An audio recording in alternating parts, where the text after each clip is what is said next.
عطات انطلاقه ديال هذه المواجهه. ارضيه الملعب تبدو بانها ارضيه جميله، وبالتالي يعني نتمناو السداد ديال سالومون كالو، وتدخل جيد لمحمد انسيف اللي تمكن بانه يصدع الكره.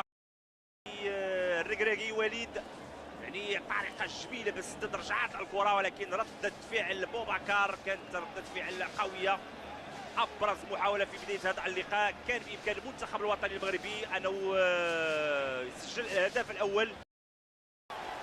جيرفينيو قام بكل شيء، راوغ ثلاثه ديال اللاعبين وضع الكره امام ديدي دروغبا، وزهير فضال كان في المكان المناسب. لاحظوا جيرفينيو قلت بانه لاعب كبير، زهير فضال كان في المكان المناسب يبعد. كانت تمريره للاعب جيرفينيو وتدخل ديدي. كنت كنتحدث على ديدي دروغبا، ولكن يوسف العربي بطريقه ديال اللاعبين الكبار وضع الكره في شباك الحارس بوبكار باري. مرتد هجومي خاطف ديال المنتخب الوطني المغربي.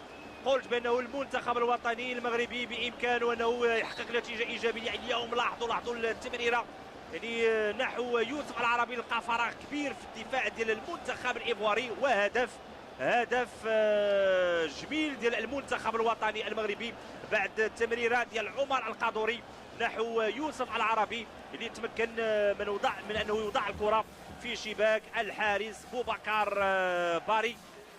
هدف لا شيء. عزيز بالرادة لاحظوا دار مع الكره، سدد يعني الحارس باري. تقريبا انه متاثر من الهدف ديال يوسف العربي، وخصوصا الكره لما كتصطدم بالعرض كتكون. لاحظوا تلعبات يعني رميه الشر، يمكن نقول بانه كانت هناك لمسه يد، ولكن كانت غير يعني ضربه جزاء ويسجل الهدف التعادل لفائده المنتخب الايفواري الذي يتمكن.